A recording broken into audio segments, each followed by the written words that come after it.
Students, I am Jyoti Thakur, your EVS teacher. Hope you are all well. तो आज ना हम जितना भी अभी तक हमने चैप्टर पढ़ा है उसकी पहले रिवीजन करेंगे कि अब अभी तक हमने क्या क्या पढ़ा है और कौन कौन से लाइफ साइकिल्स पढ़े हैं। तो पहले तो है रिप्रोडक्शन, कि रिप्रोडक्शन होती क्या है। जो रिप्रोडक्शन होती है वो होती है कि जब कोई भी ऑर्गेनिज्म है वो अपने बेबी बर्थ को रिप्रोड्यूस करता है, उस प्रोसेस को हम रिप्रोडक्शन बोलते हैं। जब कोई भी पेरेंट है, एडल्ट पेरेंट, वो ऑफस्प्रिंग्स प्रोड्यूस करता है, उसको हम रिप्रोडक्शन बोलते हैं। तो डिफरेंट एनिमल्स जो हैं उनके डिफरेंट लाइफ साइकिल्स होते हैं, ठीक है। यंग वंस को हम ऑफस्प्रिंग बोलते हैं, ठीक है। तो जो डिफरेंट एनिमल्स हैं उनके डिफरेंट लाइफ साइकिल्स होते हैं। तो डिफरेंट लाइफ साइकिल्स पढ़ के हम ये अंडरस्टैंड कर सकते हैं कि जो ऑर्गेनिजम्स हैं वो कैसे बॉर्न होते हैं, वो ग्रो कैसे होते हैं और वो रिप्रोड्यूस कैसे होते हैं, ठीक है। तो रिप्रोडक्शन जो है वो दो टाइप्स की होती है। फर्स्ट तो है कि बाय गिविंग बर्थ।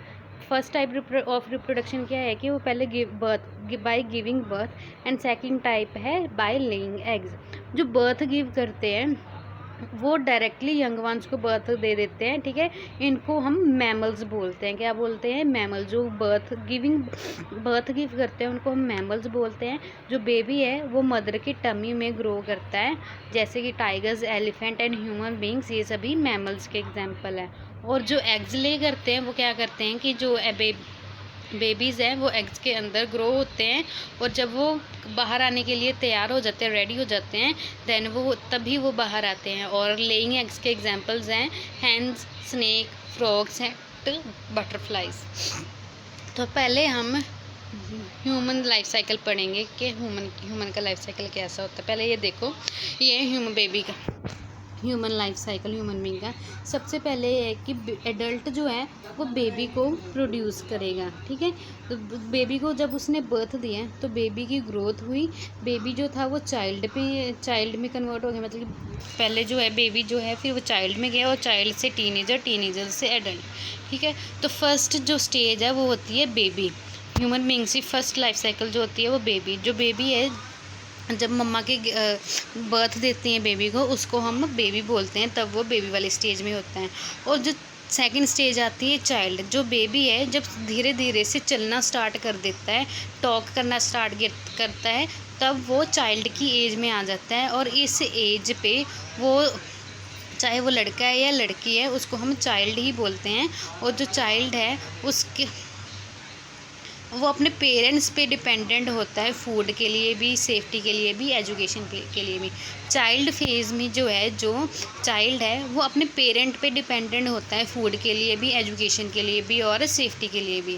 फिर चाइल्ड के नेक्स्ट स्टेज आती है टीनेजर की। टीनेजर में जब चाइल्ड ग्रो हो जाता है और सीख जाता है बहुत कुछ चीज़ें, अपने आप से करना सीख जाता है, उसको हम बोलते हैं टीनेजर स्टेज। तो इसमें क्या होता है कि टीनेजर से वो एडल्ट में जाने की जो चेंजेस होते हैं वो शुरू हो जाते हैं। और टीनेजर एज जो होती है वो 12 to 18 होती है। देन एडल्ट क्या है, जब 18 प्लस एज को हम एडल्ट एज बोलते हैं। और इस एज में जो है, जो ह्यूमन बीइंग है वो रिप्रोडक्शन के लिए तैयार हो जाता है, and he can reproduce now by giving birth to young ones. Next है हमारी एलिफेंट की लाइफ साइकिल। एलिफेंट का लाइफ साइकिल ये होता है कि सबसे पहले बेबी एलिफेंट जो है बोर्न होता है, ठीक है। बेबी एलिफेंट बोर्न होता है, कितने टाइम बाद? मम्मा की टमी वो 22 मंथ्स रहता है, और उसके बाद वो बोर्न होता है। जो बेबी एलिफेंट है वो जो 10 ईयर्स तक है वो बेबी एलिफेंट ही रहता है। For the first 3 to 5 years the baby elephant are completely dependent on mothers for food. जो 3 to 5 years वो अपनी मम्मा पर ही डिपेंडेंट होता है। यंग एलिफेंट, नेक्स्ट स्टेज जो यंग एलिफेंट की है वो 10 ईयर्स से 17 ईयर्स तक वो यंग एज में रहता है, यंग एलिफेंट के एज में रहता है। और इस दौरान वो अपने मेन हर्ड से निकल जाता है और बहुत सारी स्किल्स जो है वो सीखता है। और 17 ईयर्स के बाद जब वो एडल्ट हो गया, 18 ईयर्स के एज में जब वो एडल्ट हो गया, अब वो रेडी हो गया रिप्रोड्यूस करने के लिए। अब वो रिप्रोडक्शन कर सकता है, और एडल्ट एज जो है वो, और एडल्ट एलिफेंट जो है वो बेबी को बर्थ देने के लिए तैयार हो गया है। नेक्स्ट है laying eggs. Next laying eggs में पहले तो हमने मैमल्स के बारे में पढ़ा कि मैमल्स कैसे बर्थ देते हैं। अब हम लेइंग एग्स के बारे में पढ़ेंगे कि एग्स के थ्रू कैसे कैसे रिप्रोडक्शन होती है। फर्स्ट है हैन की। हैन जो है सबसे पहले एग ले करता है, ठीक है। एग ले जब वो करता है तो उसमें जो यॉक बनती हैं, यॉक से ही यॉक बनती है सबसे पहले, फिर उसके बाद शेल बनती है। जो हैन है वो 21 डेज़ के लिए अपने एग्स के ऊपर बैठा रहता है ताकि कि उसको वार्म इन्वायरमेंट मिल सके एक एग को, और जो बेबी है वो अच्छे से ग्रो हो सके। 21 डेज़ के बाद जो चिक है वो एग से बाहर आ जाएगा। कुछ आवर्स के बाद ही वो चलना स्टार्ट कर देता है, ठीक है। और 6 मंथ के बाद वो एडल्ट बन जाता है। एडल्ट का मीनिंग आपको पता है कि वो एग ले करने के लिए तैयार है। नेक्स्ट हमने किया था स्नेक के बारे में पढ़ा था हमने। स्नेक में जो है, जो एडल्ट स्नेक है वो एग्स ले करेगा। इसके एग्स जो होते हैं बर्ड्स की तरह हार्ड नहीं होते, बहुत सॉफ्ट थोड़े से सॉफ्ट होते हैं। और जो बेबी स्नेक है एग्स से एग टूथ के थ्रू बाहर आएगा, और जब एग टूथ के थ्रू बेबी स्नेक बाहर आ गया तो 2-4 ईयर्स के बाद वो एडल्ट स्नेक बनेगा। बेबी स्नेक जो है वो 2-4 ईयर्स के बाद एडल्ट स्नेक बनेगा। जब एडल्ट स्नेक बन गया तब वो रेडी हो गया है एग्स ले करने के लिए एंड रिप्रोडक्शन के लिए। अब जो पीछे जो हमने पढ़े वो ये जो हमने हैन पढ़ा और स्नेक पढ़ा, इसके जो बेबी थे वो अपने पेरेंट्स से ही मिलते जुलते थे। बट अब नेक्स्ट आ गया फ्रॉग। फ्रॉग के केस में क्या होता है, ये मेटामॉर्फोसिस शो करता है। मेटामॉर्फोसिस क्या होती है मैं आपको बताती हूँ।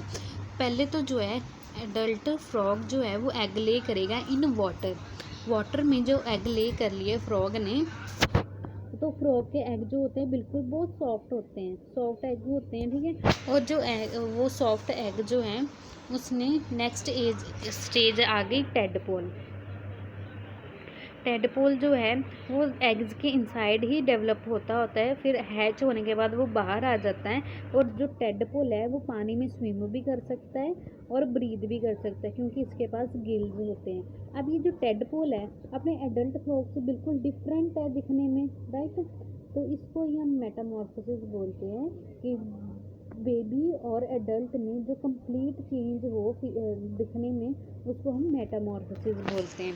जो टेडपोल है, टेडपोल के नेक्स्ट फ्रॉगलेट स्टेज में आ जाती है। फ्रॉगलेट स्टेज कब आती है, जब उसके लेग्स वगैरह के बनने स्टार्ट हो जाते हैं और जो उसका हेड है वो भी बड़ा हो जाता है। और फ्रॉगलेट के बाद एडल्ट स्टेज पे पहुंच जाता है फ्रॉग, जहाँ पे 1-4 ईयर्स लगते हैं उसको पहुंचने में, और एडल्ट होने के बाद वो एग्स ले कर सकता है। नेक्स्ट है बटरफ्लाई। बटरफ्लाई का फर्स्ट ये है कि जो बटरफ्लाई है वो लीव्स के ऊपर एग्स ले करेगी। इसके भी एग्स जो हैं वो सॉफ्ट होते हैं, ओके। तो ये जो एग है एग से कैटरपिलर निकलता है। कैटरपिलर जो है वो अपने एग्स, जिस एग से वो निकला है उसको ही खाता है पहले, फिर उसके बाद लीव्स को भी खाना स्टार्ट कर देता है ताकि कि वो बड़ा हो सके, थोड़ा सा बड़ा हो सके। और जब वो बड़ा हो गया साइज़ में, तो जो कैटरपिलर है वो अपसाइड डाउन मतलब कि ऊपर से नीचे से ऊपर ऐसे अपसाइड डाउन लटक जाता है लीफ के अंदर ही, और कवर कर लेता है अपने आप को, जिसको हम कोकून बोलते हैं। और इस स्टेज में क्राइसैलिसिस और प्यूपा बोलते हैं हम इस स्टेज को। और इसके अंदर जो कोकून है वो मैच्योर होता रहता है, बटरफ्लाई बनती रहती है।